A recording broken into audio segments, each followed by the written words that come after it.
오늘도 주의 모든 사랑하는 백성들을 또 주의 전에 부르시고 함께 교제하며 구원의 감격을 누리며 또 주께서 베푸신 은혜를 기억하며 찬양할 수 있는 은혜를 주시니 진심으로 감사합니다.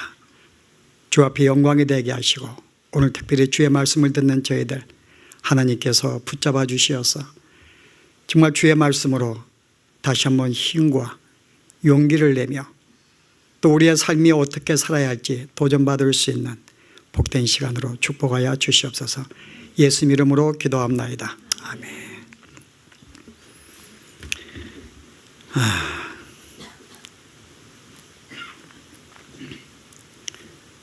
오늘 봉독한 내용을 보시게 되면은 예수님이 이 땅에 오신 목적을 우리에게 소개해 줍니다.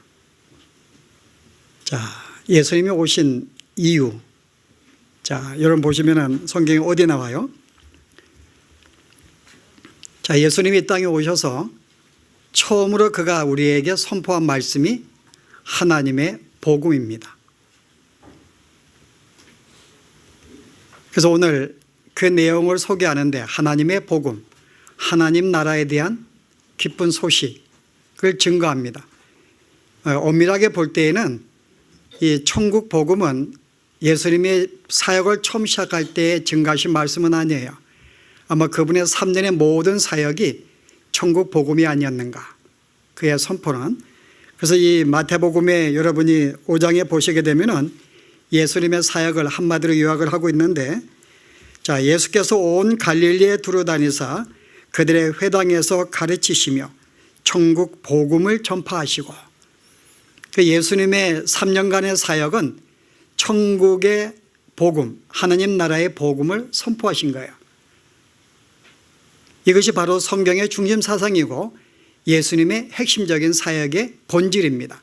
천국에 대한 복음. 자, 그의 첫 마디가 뭐죠? 하나님의 나라가 임하였으니 회개하고 복음을 믿으라.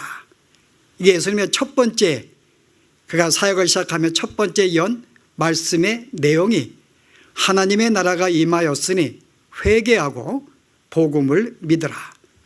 자, 회개한다는 것은 무슨 말이죠? 어느 사람이 길을 가다가 그의 길을 돌이키는 것입니다.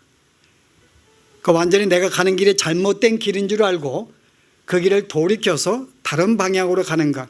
그래서 그 길을 돌이킨다, 그 말입니다. 예수님의 첫 번째 우리에게 하시는 말씀이 너희가 지금 걸어가고 있는 길을 멈추고 돌이켜서 다시 나에게로 나오라는 것입니다. 자, 복음은요, 복음을 믿으라는데 복음은 뭐죠? 자, 우리에게 너무나 복음이 익숙한데 이 말씀을 기록할 때 이 복음은 종교적인 용어가 아닙니다.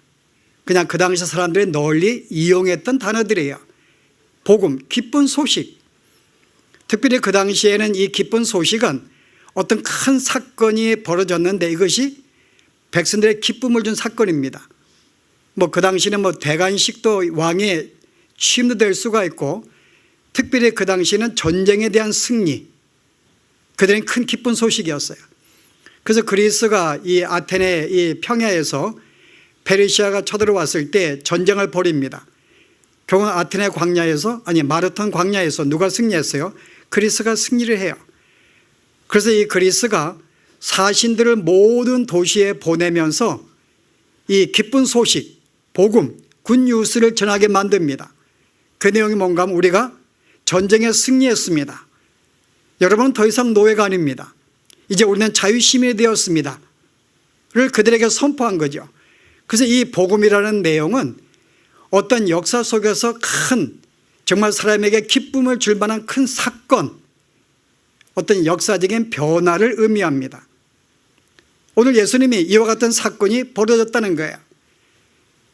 자, 이런 점에서 볼 때는 기독교하고 다른 모든 종교하고 차이점을 여기서 볼 수가 있어요. 다른 모든 종교들은 일종의 선언입니다. 그 무슨 말인가 하면은 일종의 어드바이스, 충고, 조언이라고 볼 수 있어요. 일반적인 종교는. 무슨 말인가 하면은 내가 만약에 신을 만나려고 그러면 이렇게 하면 돼. 내가 신과 가까워지려면 이렇게 하면 돼. 라고 하는 조언의 내용입니다. 어드바이스죠. 그래서 이런 신과 가까이 교제하고 복을 받기 위해서 이렇게 친밀하게 지내면 돼. 이렇게 하면 된다는 일종의 조언이죠. 그러나 기독교는 조언이 아닙니다. 이거는 그 뉴스, 소식이에요. 예수님이 하나님이 이 땅에 오셨습니다. 그리고 우리의 모든 죄를 사하려고 당신이 죽으셨습니다. 우리가 만약에 하나님이 이 땅에 오시는 순간에 이 땅에 하나님 나라가 임하였습니다. 그 실은 이 기독교의 복음은 우리에게 어떻게 살면 신과 가까워지고 구원받고 복을 받는 어떤 어드바이스가 아니라 일종의 소식인 거죠. 하나님이 이 땅에 오셨고 우리를 위해서 이와 같은 일을 하셨고 너희는 그것을 믿으라고 하는 것입니다. 일종의 소식을 증가하는 거예요. 자, 그런 점에서 일반 종교와 기독교의 차이점을 알 수 있겠죠. 일반 종교들은 조언이기 때문에 보통 어떤 현상이 벌어져요? 이렇게 하면은 내가 신과 가까워지고 교제할 수 있고 복업할 수 있겠다라고 생각을 하고 그렇게 살려고 예를 씁니다. 그리고 그렇게 살아있는 어떤 인물들을 소개하면은 그것이 내 마음에 동기부여가 돼요. 나도 저렇게 살아야지. 그러면 내가 저렇게 복을 받을 수 있고 내가 보다 이렇게 장수할 수 있고 어떤 그런 도전을 받습니다. 자, 그런데 여기에는 내가 이렇게 하면은 이 단어는 우리에게 부담감을 줘요. 자유를 주지 못합니다. 어떤 중압감을 주는 거죠. 이게 나에게 기쁜 소식이 아닙니다. 그래서 일반 종교들은 그 소식을 듣고 어떤 그들의 가르침을 받을 때에는 내 마음속에 내가 이렇게 살아야지 하는 부담감이 있지만은 거기에 기쁨을 가질 수 없는 거예요. 우리가 전쟁에 승리해서 우리는 더 이상 우리는 어떤 이 노예들이 아닙니다. 정말 내가 어떤 이 기쁜 소식을 접할 때 내 마음속에 넘치는 기쁨을 접할 수는 없어요. 나를 억눌렀던 어떤 이 부담감, 억압감에서 해방되는 기쁨, 희열을 누릴 수가 없습니다. 그러나 소식은 우리가 해방되었다는 거죠. 이런 점에서 이 기독교는 다른 종교들이 줄 수 없는 기쁜 소식, 이 소식은 그들에게 가질 수가 없습니다. 그러나 기독교는 기쁜 소식이에요. 우리가 죄악 가운데 있는데 하나님이 이 땅에 오셨고 우리를 죄악에서 풀어주었고 우리를 자유시민으로 만들어 주었으면 이 소식에 우리는 기뻐할 수 있고 희열을 느낄 수가 있어요. 실제 기독교 신앙이라는 것은 이론적으로 하나님은 계시구나 라고 믿는 게 아닙니다. 실제 내 마음속에 이 기쁜 소식을 받아들여서 기쁨을 누리는 삶, 내가 마음에 희열을 느껴야 되고 기쁨을 누려야 되고 내가 자유시민이 된 것을 내 마음속에 느끼는 것이 바로 이게 기독교의 신앙이에요. 자, 여러분은 어떠신지요? 정말 이 기쁨과 희열을 내가 날마다 경험하며 누리고 살고 있는지. 그래서 오늘 예수님의 첫 마디는 너희가 가는 길을 돌이켜 회개하고 너희는 복음을 믿으라는 거야. 기쁜 소식을 믿으라는 것입니다. 자, 기쁜 소식이 뭐죠? 저를 보면 답이 안 나오고 성경에 지금 기쁜 소식이 뭐예요? 하나님의 나라가 임하였다는 거. 이게 기쁜 소식이에요. 하나님의 나라가 임하였다. 천국이 임했다 그 말입니다. 천국이라는 것은 우리가 구원을 받아서 예수 믿고 죽은 다음에 가는 곳이 아니라 오늘 예수 뭐라 그래요? 이미 The kingdom of God has come. 이미 우리에게 임하였다고 이야기를 해요.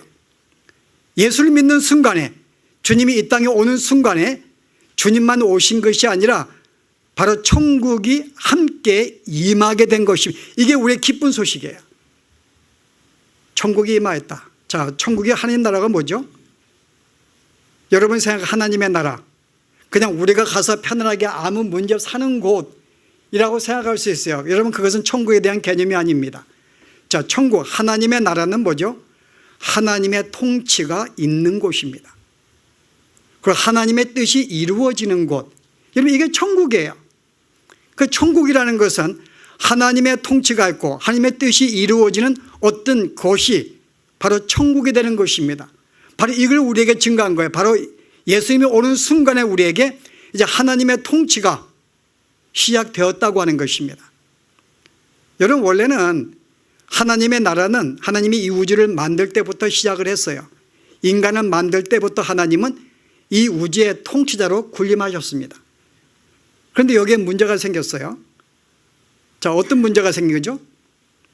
인간이 내가 하나님의 통치 속에 하나님과 함께 교제하며 그 속에 기쁨을 누리도록 창조받았는데 인간이 그 순간에 하나님의 통치받기를 거절하는 사건이 벌어집니다. 그게 아담과 하와가 선악과를 먹은 거예요. 자, 그들이 왜 선악과를 먹었어요? 뱀이 그들을 꼬셨어요. 내가 이것을 먹으면 너가 하나님과 같이 될 것이다. 그래서 이 아담과 하와가 선악과를 먹은 첫 번째 마음의 동기는 뭐죠? 내가 하나님이 되겠다는 것입니다. 그리고 하나님의 통치에서 내가 벗어나겠다는 거죠. 그리고 내가 스스로가 하나님이 되어서 이 우주를 내가 통치하겠다는 것입니다. 이게 선악과를 먹은 동기가 되는 거예요.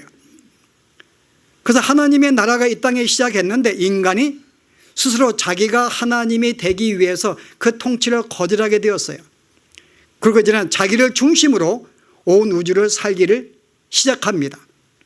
그 실제 자기 중심적인 삶, 하나님의 통치를 거절하는 것, 여러분 이게 바로 인간의 죄악이 시작하게 된 거예요. 자, 그 결과 어떻게 되었죠? 하나님의 나라가 깨어졌습니다. 더 이상 인간은 하나님의 통치를 받을 필요가 없고 받을 수가 없는 상태가 되었던 거예요.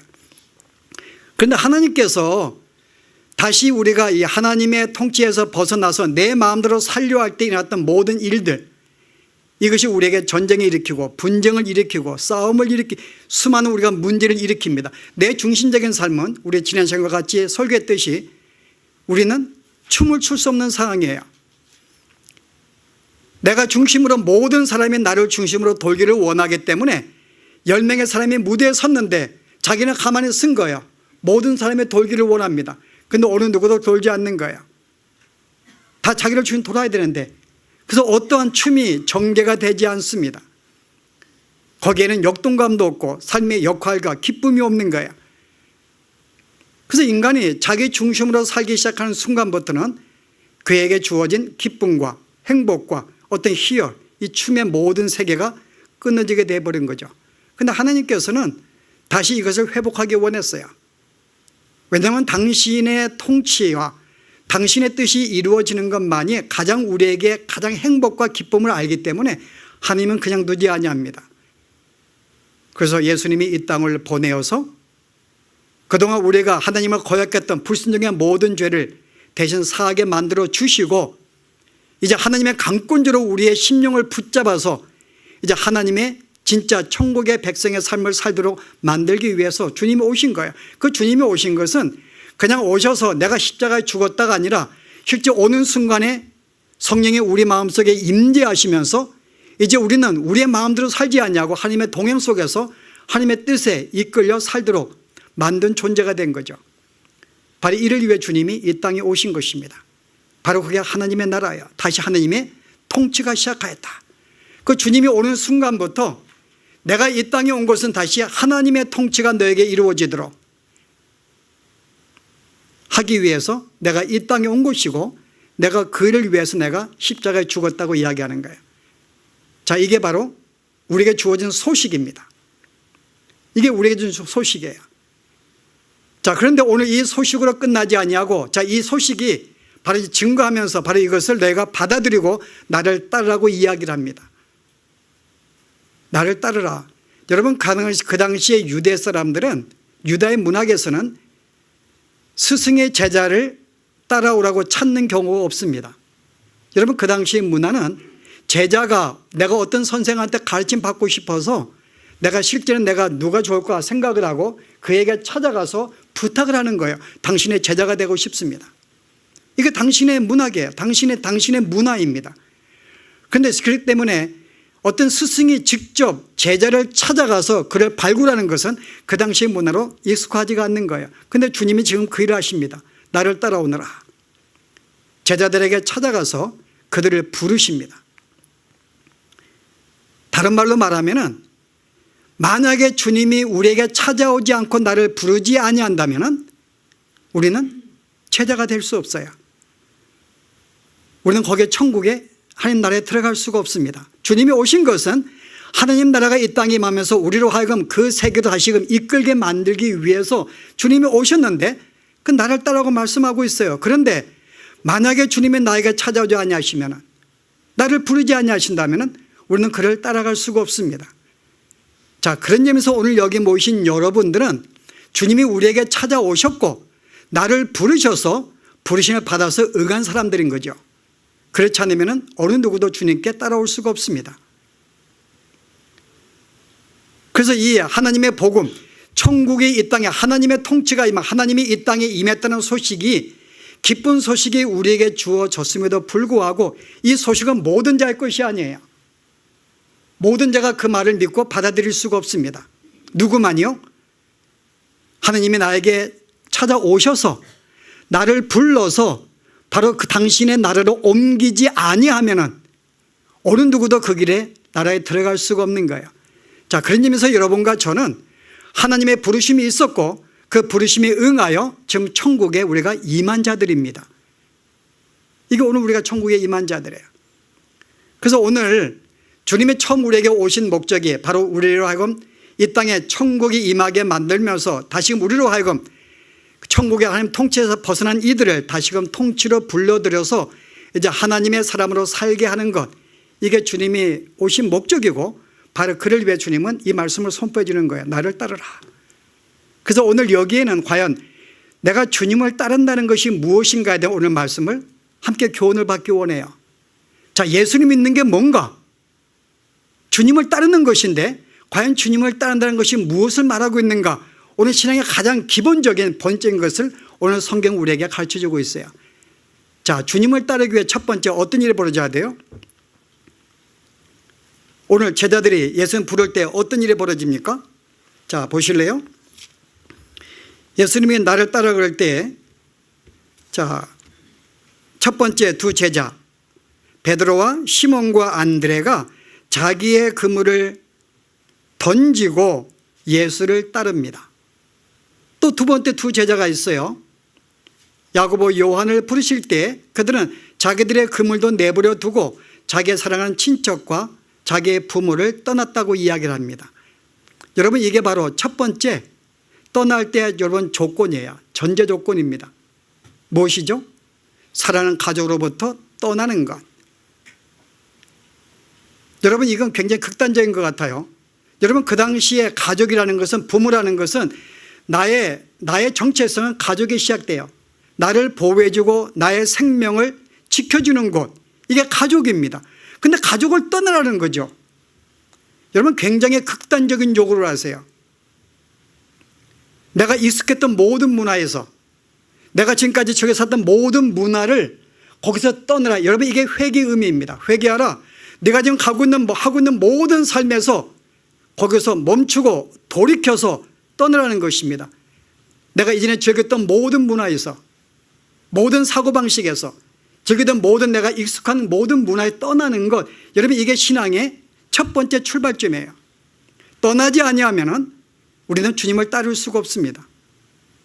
그래서 이 이스라엘 백성을 구원할 때 제일 먼저 애굽에서 떠나게 하셨어요. 그들이 400년간 익숙했던 문화, 친밀했던 문화, 거기를 떠나지 아니하면은 여러분 따를 수가 없습니다. 그래서 오늘 신앙의 첫 번째는 여러분들이 주님을 따른다 그럴 때 여러분이 나를 따라, 그 말은 실제 우리가 지금까지 살았던 모든 문화에서, 사고방식에서 완전히 손을 놓고 돌이키지 아니하면은 여러분은 주님을 따를 수가 없어요. 여전히 우리가, 근데 물론 우리는 주님을 따른다 그럴 때 몸은 떠날 수가 있죠. 마치 이스라엘 백성들이 몸은 떠났지만은 여전히 생각은 애굽을 떠나지 아니했어요. 길이 험할 때, 먹을 것이 없대 애굽을 생각하고, 그때는 거기에는 정말 맛있는 수박도 있었고 참외도 있었고 부추도 있었고, 그들의 마음이 떠난 게 아니에요. 몸은 떠났는데 여전히 마음은 옛것을 놓지 못했습니다. 그러나 성경은 주님을 따른다는 것은 무슨 말이에요? 내가 익숙했던 모든 문화에서, 나를 지켜주는 모든 생명의 근거에서 그걸 내가 모든 것을 놓는 것, 여러분, 이게 바로 회개하는 것입니다. 돌이키는 거예요. 돌이키는 삶이 없으면 우리의 신앙은 시작할 수가 없습니다. 자, 그런데 그 다음에 여러분이 어떻게 보면 우리 굉장히 극단적인 것 같아요. 그 모든 걸 버린다. 그래서 이 극단적인 신앙을 믿는 게 우리는 조금 주저할 수 있어요. 왜냐하면 요즘에 교회 내에서도 지금 극단적인 그런 성도들이 종종 있거든요. 그 우리는 그걸 광신자라 그래요, 보통. 광신여소는 아무도 없어요. 그 엄밀하게 볼 때는 주님께 전적으로 바친 삶인데 우리는 뭔가 현대에는 좀 거부감을 일으켜요. 이게 여러분 현대의 문화입니다. 현대 문화는 너무 튀면은, 물론 미국은 좀 튀는 게 또 나을지 모르겠는데 한국 사람 너무 튀게 되면은 극단적으로 이쪽도 가도 양쪽 가는 것이 이게 두드러지기 때문에 보통 중도의 길을 걸어요. 알맞게. 그 예수를 믿으면서도 너무 튀게 믿는 게 아니라 적당하게 믿는 게 이게 현대 문화가 우리에게 주는 삶의 방식입니다. 적당하게 믿는가, 너무 튀지 않는가. 그런 사람들에게 눈에 가시가 되니까요. 근데 우리가 엄밀하게 볼 때 과연 주님께서 과연 우리에게 적당히 믿으라 하셨는가. 야, 너희가 그렇게 너무 지나치게 믿는 건 그건 너무 과한 거야. 그러니까 적당하게 믿어 라고 이 주님께서 말씀한 적 한 번도 없습니다. 주님은 굉장히 극단적인 요구를 하세요. 네가 나를 따르거든 내 부모와 내 형제를 미워하지 아니하면은 너는 결코 내 제자가 될 수가 없고.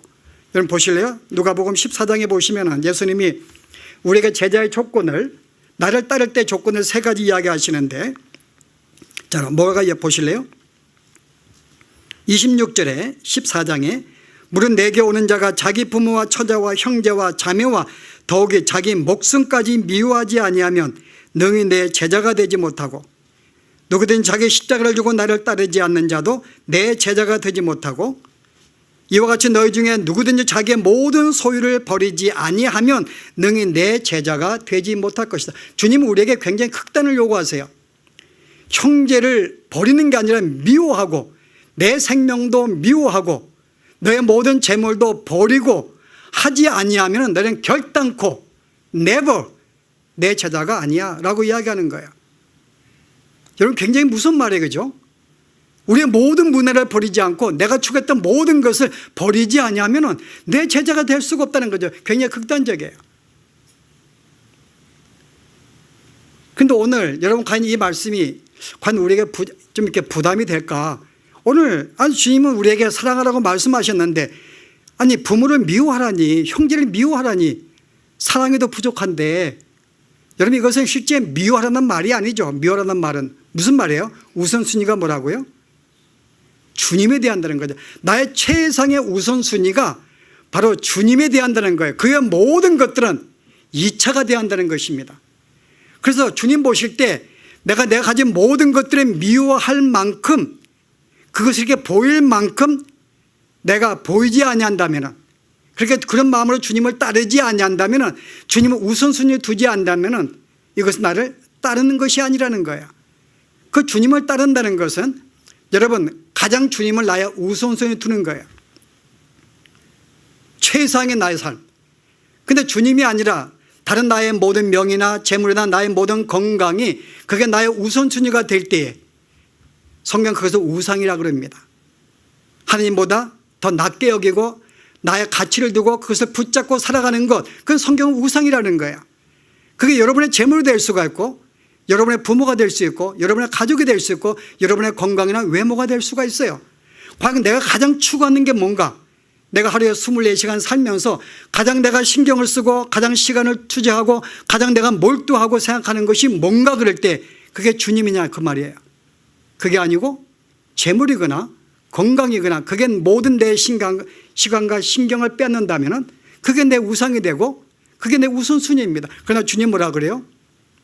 나를 따른다는 것은 네가 모든 것을 미워하지 않냐면, 가장 나를 우선순위에 두지 않냐면 결코 너는 제자 삶을 살 수가 없는 거야. 너는 제자가 아니지.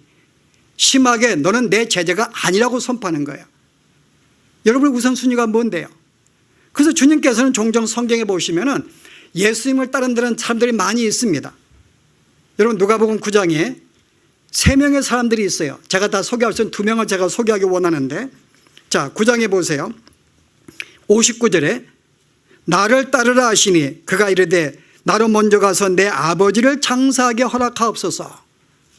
주님은 나를 따르라 했더니 잠깐만, 내가 따르기 전에 내 아버지를 장사하고 따르겠습니다. 굉장히 논리가 맞는 것 같죠. 아니 이왕이면 다 정리하고 와야죠. 실은 장사를 치르고 와야죠. 그런데 주님은 허락하지 않으세요. 뭐라 그래요? 이르시되 죽은 자들로 자기의 죽은 자들을 장사하게 하고 너는 가서 아버지의 나라를 전파라 하시니. 야, 그냥 죽은 자들로 장사하게 내버려 넌 나를 따라 그렇게 말씀하세요. 허락지 않으십니다. 두 번 또 있어요. 다른 사람이 이르되 주여 내가 주를 따르겠습니다마는 나로 먼저 내 가족을 작별하게 하소서. 따르겠지만 먼저 가서 내가 작별 빠이빠이 인사하고 오겠다 그 말이에요. 그런데 주님이 허락지 않아요.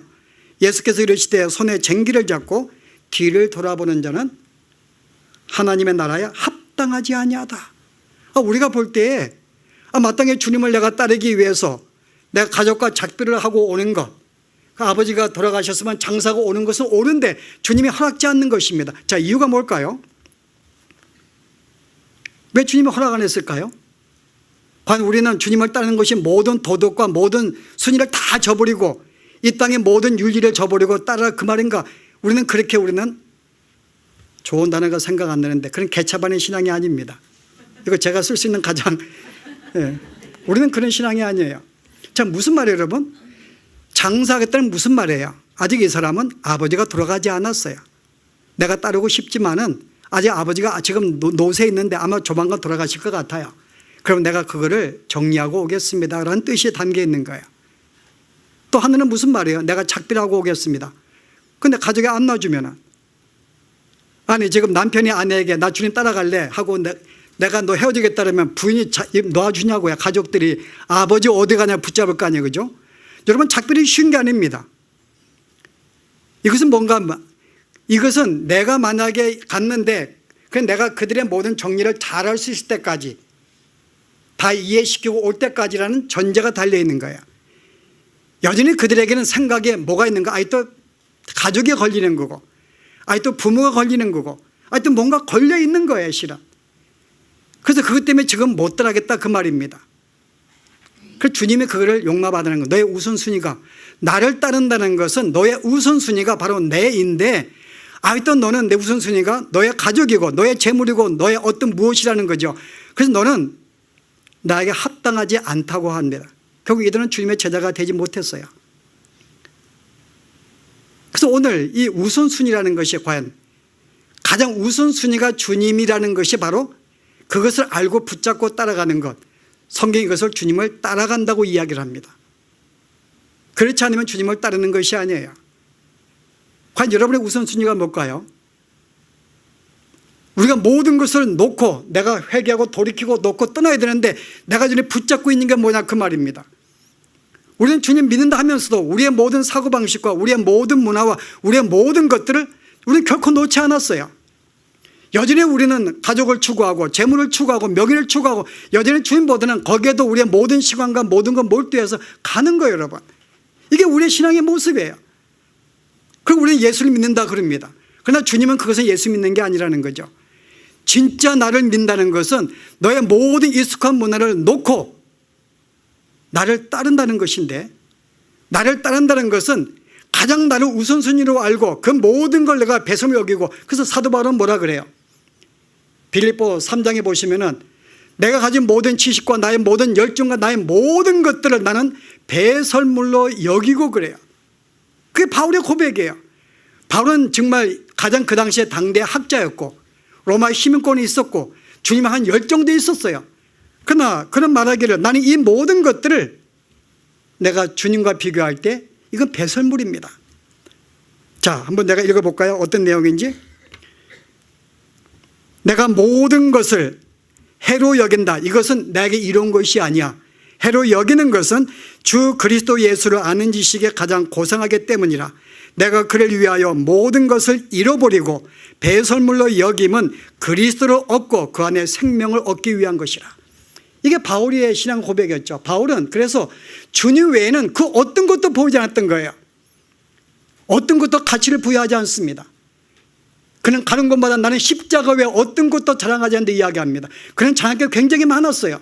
그러나 그는 그 모든 것은 배설물이며 자랑하지 않습니다. 주님만을 자랑하고 주님만이 나의 생명이요 주님만이 가장 나의 우선순위. 여러분, 이게 신앙의 모습이라는 거죠. 우리는 이 앞에 우리는 도전을 받아야 됩니다. 과연 나는 정말 주님을 내가 믿고 따르고 있는가? 말은 그렇게 하는데 실제 내 삶 속에 내가 정말 주님의 내 모든 삶을 문을 내가 놓고 있었는가? 여기에 의지하지 아니하고 여기에 미련 갖지 아니하고 과연 내가 놓았는가? 그래서 내가 주님만을 바라보고 지금 따라가고 있는가? 오늘 예수님의 제자들은 자기들의 부모를 내팽개쳤습니다. 자기들의 모든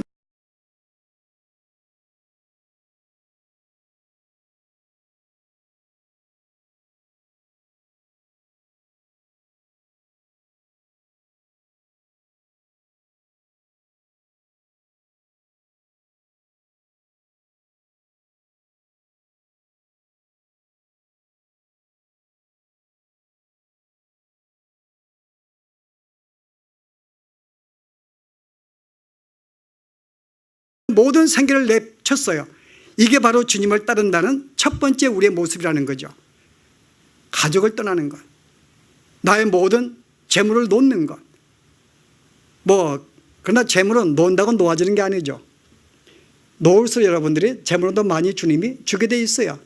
재물에 얽매이게 되면은, 재물에 얽매여 주님 안 찾는데 그 재물은 누가 얻는 거예요, 여러분? 부자는 재물에 얽매이지 않는 자에게 주는 거죠. 그런 자에게 줘야지만이 하나님이 쓸 수 있으니까는, 남을 위해서. 뭐하다 이 얘기 나왔어요? 제가 지금 멍합니다, 요즘에. 그 주님을 따르는 것이 우선순위가 내가 누구인가를 바르게 아는 것이 중요합니다. 마지막 하나 더 본다면요, 여러분, 주님을 따르는 것은 실제 정말 애매모호해요. 내가 나를 따라오라 그럴 때 그 길이 어느 길로 갈지 모르는 거예요. 주님이 어디로 나를 끌고 갈지 알지는 못하는 것입니다. 가는 길이 나에게 보이지 않는 거예요. 근데 따라오라는 거예요. 근데 우리는 우리의 삶 속에 수많은 계획들이 있어요. 내 인생의 계획을 세웁니다. 근데 그것까지는 따를 수 없다는 것. 내가 나를 따르려면은 그냥 그 모든 걸 놓고서 나를 따르는 거예요. 여기 이게 전제가 있는 거예요. 너의 계획을 포기하라는 거예요. 여러분, 굉장히 무서운 말인데 어떻게 우리 계획을 포기할 수 있어? 물론 내일의 계획을 갖지 말라는 게 아닙니다. 그러나 우리는 우리가 계획을 세우고 우리의 인생을 만들어갈 수가 없는 거예요. 계획을 버려라? 여러분 보세요. 주님의 나를 따라, 여러분 예를 들어서 7살 먹은 여러분에게 딸이 있다 하십시다. 여러분 그에게, 야, 결혼과 사랑이 무엇일까? 네가 한번 적어봐. 그러면 7살 먹은 우리의 자녀들이 뭘 적어놓을 수 있을까요? 그들은 결혼에 대한 개념이 없어요. 사랑에 대한 개념이 없습니다. 아마 그들이 써놓은 것은 우리가 받을 수 없는 어떤 그런 내용이겠죠. 무슨 말인가 하면 우리의 신앙생활이 그렇다는 거예요. 우리의 신앙생활은 마치 7살 먹은 어린아이와 같은 우리는 수준들이에요. 그래서 우리는 우리가 생각한 인생이 무엇인지, 행복이 무엇인지 우리는 거기에 적어 놓을 수가 없는 우리의 상태입니다. 우리나라들이 이렇게 사는 게 행복이야 하지만은 실제 7살짜리가 자기가 이해했던 것을 적어 놓은 수준밖에 안 되는 거예요. 여기 안전된 삶은 그냥 부모를 따라가는 거예요. 이게 우리의 신앙입니다. 그래서 주님은 나를 따라하는 거예요. 비록 그 길을 알지 못하지만은, 그게 이해할 수 없지만은 주님은 나를 따르라, 그 말입니다. 물론 따라가다 보면은 이 길이 우리가 막힌 길이 될 수가 있어요. 때로는 우리가 넘지 못하는 강을 만날 수도 있습니다. 그러나 우리가 따른다는 것은 뭐가 전제가 돼야 돼요? 내가 그 부모를 신뢰하지 않으면, 내가 정말 그분을 내가 온전히 의지하지 않으면 할 수 없는 일입니다. 바로 주님이 그걸 요구하고 있는 거예요. 정말 네가 나를 신뢰하고 있는가? 정말 네가 전적으로 나를 의지하고 있는가? 내가 너에게 무엇을 요구하든지 네가 나를 믿고서 나를 따라올 수 있어? 라고 묻고 있는 거죠. 이게 여러분, 이게 주님을 따른다는 거예요. 신뢰한다. 모든 걸 맡긴다는 것. 자, 여러분 보세요. 내가 인생을 살면서 수많은 계획이 있어요. 내가 이렇게 살면 행복할 텐데, 내가 요거 한 번만 거짓말 시키면 내가 요거 100만 불 벌 수가 있는데. 그러나 우리가 주님을 따르는 것은 바로 주님의 발자취, 그의 성품을 우리가 본받는다는 것도 의미할 수 있는데, 우리가 거짓말할 수가 없죠. 한 번만 거짓말하면 100만 불을 벌 수가 있는데, 그래서 우리가 거짓말하지 않는 것은 주님의 길을 따르는 길입니다. 주의 뜻이기 때문에. 근데 우리는 내 계획 속에 한 번만 거짓말하면 100만 불인데, 학생들 보면은 내일 시험이 있어. 급한 시험이야. 그 시험 준비가 안 된 거예요. 근데 오늘 우리 온 성도가 함께 모여서 예배하기로 우리가 서로 계획을 세우고 서로 작정하여서 예배를 드려야 되는데 내일 시험인 거야. 어떻게 할래지? 시험 준비가 안 돼 있는 거야 지금 내가. 그러면 오늘 한 번만 내가 좀 쉬고 공부해야겠다 라는 유혹을 받습니다. 그건 주님의 길을 따르는 게 아니죠. 주님의 길은 그 길이 아닙니다. 마땅히 함께 나와서 성도들의 구원의 감격을 누리고 함께 찬양하는 것, 또 우리가 함께 일주일에 한 번씩 모여서 함께 성도의 신앙을 복돋이고 이것은 우리의 약속들이고 우리가 주 앞에 드는 우리의 최소한의 우리의 헌신의 약속들이에요. 근데 그게 놓여 있는데 안 가고 공부한다, 이런 유혹을 받을 수가 있어요. 그 내가 볼 때 오늘 분명히 교회 가서 예배 드리면 그 시간 공부 못하고 시험 내일 C밖에 받을 수가 없는 거예요. 그런 계획 속에 우리는 갑자기 좌절을 만납니다. 벽을 만나는 거예요. 과연 우리가 갈 수 있을까? 주님이 나를 그 길 인도하신 내가 그 길을 갈 수 있을까? 그러나 주님께서는 비록 그 것이 왔다 할지라도 나를 믿고 나를 신뢰하고 따라오라 그 말입니다. 놓고 예배 드리라 그 말이에요. 그러면 알아요. 또 공부 하나도 못했는데 하나님의 성령이 역사해가지고 내가 다 그 연필 돌려가지고 답을 찍었는데 그게 다 정답이 100이 될지. 물론 시몬들을 거두지만 그런다고 주는 건 아니에요. 평상시에 공부해야 되지. 아니 왜 평상시에 공부하는 꼭 주일날 그 시간 공부해 그래?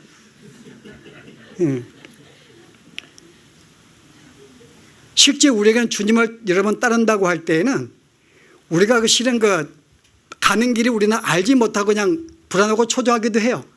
그러나 그 길이 주님의 따르는 길인데 때로는 우리가 정말 큰 벽을 만나기도 하고 큰 강물을 만나기도 하지만은 정말 우리가 그 순간에 주님의 말씀을 붙잡고 순종의 신뢰가 없다면 우리는 그거 할 수 없는 거예요. 여러분 신앙의 결단은 굉장히 무서운 것입니다. 주님을 따른다는 것은 여러분 그런 선택 속에 있을 때 내가 주님을 따른다는 것이 무엇인지를 알고 과감하게 그것을 버릴 수 있고 쫓아가는 것은 내 생명을 내어놓는 것이고 자기를 부인하는 거예요. 그 내 자신을 부인치 않으면은 여전히 어떡하지? 내 이거 지금 강물을 만났는데 이거 어떡하지? 고민에 빠질 수가 없는 거예요. 그래서 주님을 따른다 할 때 네가 내 자신을 부인하고 나를 따르라 그런 거예요. 내 생각이 있으면 따를 수가 없습니다.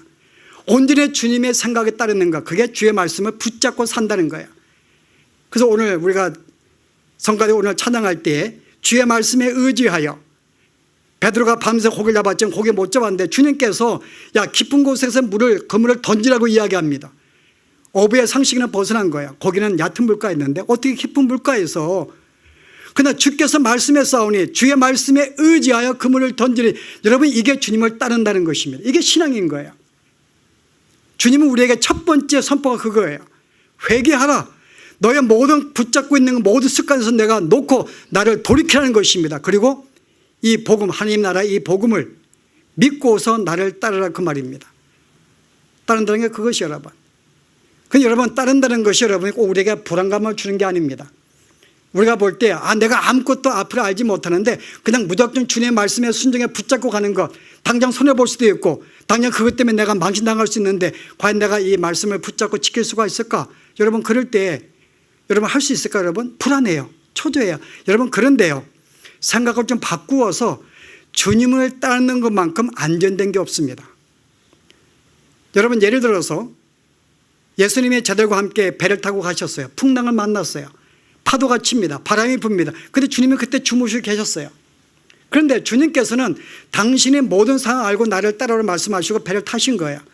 정말 그분을 신뢰한다면 풍랑 속에 평강을 얻을 수가 있죠.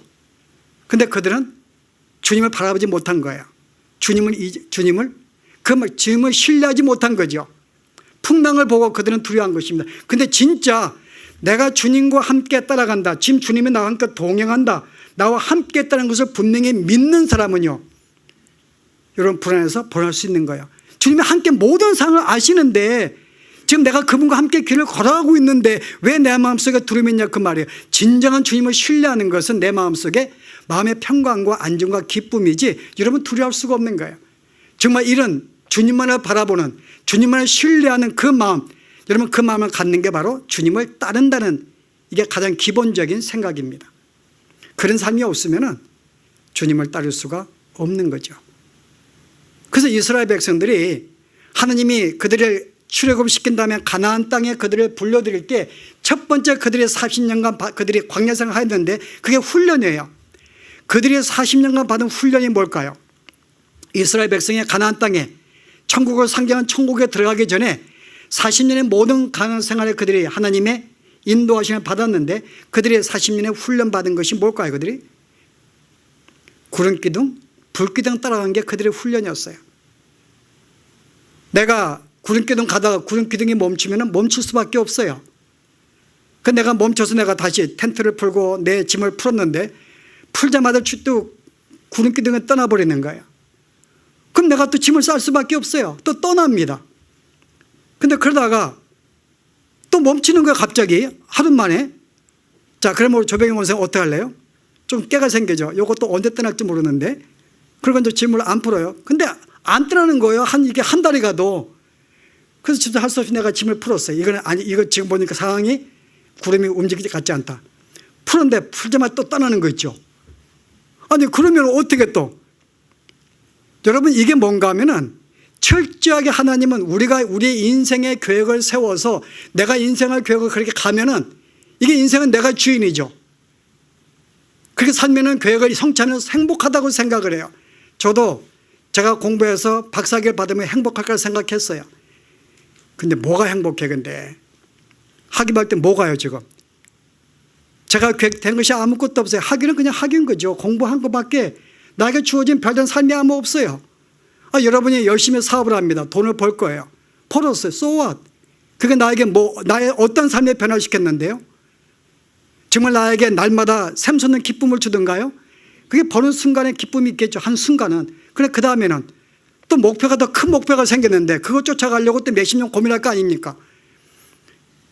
우리의 계획이 실제 우리는 우리가 계획을 세우면은 행복할 거라 보지만 주님 말씀하시기를 내가 내 통치 속에 내 뜻이 이루어지는 그 속에서 나를 따르는 게 가장 안전된 것이고 복이라고 말씀하고 있는 거예요. 그래서 우리를 바로 그 길이 하나님의 나라고 그 길을 쫓아가는 게 이게 신앙의 길인 거죠. 하나님을 쫓아가는 삶, 이게 우리가 천국의 삶을 사는 것입니다. 그 천국의 삶을 산다는 것은 우리의 모든 계획을 포기하는 거예요. 내가 내 계획을 세울 수가 있어요. 그러나 그 계획을 붙잡고 이루기 위해서 내가 몸을 움츠고 애쓰는 것이 아니라 계획을 세웠어도 하나님이 허락하면 내일 되지만은 안 되면 안 되는 거예요.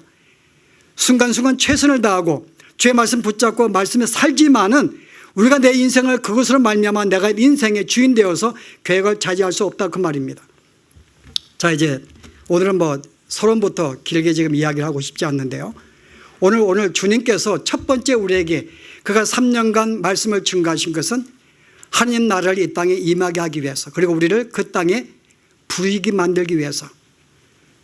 이미 우리는 사탄에 속했던 어두운 세상, 옛날의 모든 삶에서 우리는 벗어나서 이제 주의 나라에 옮겨진 자들입니다.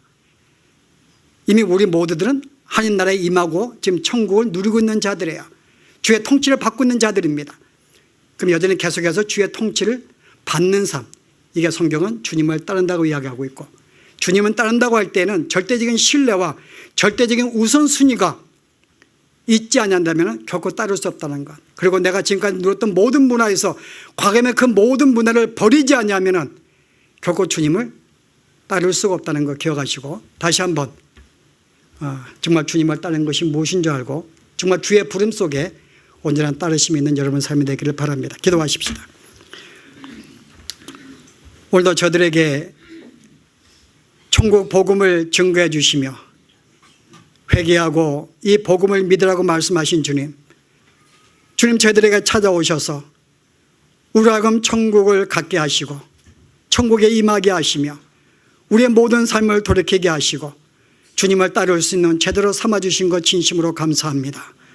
오늘 다시 한번 진실로 주님을 따르는 것이 무엇인지, 진정 우리가 삶을 돌이키는 것 무엇인지 알았사오니 다시 한번 우리의 삶을 돌이키게 하시고 돌아보게 하셔서 진심으로 주님을 따를 수 있는 저희들의 삶 가운데서 이 땅에 주님과 동행하는 삶 속에 참된 평강과 안식 속에 믿음의 아름다운 삶을 살아가는 저희들이 생이 되도록 축복하옵소서. 예수 이름으로 기도합나이다.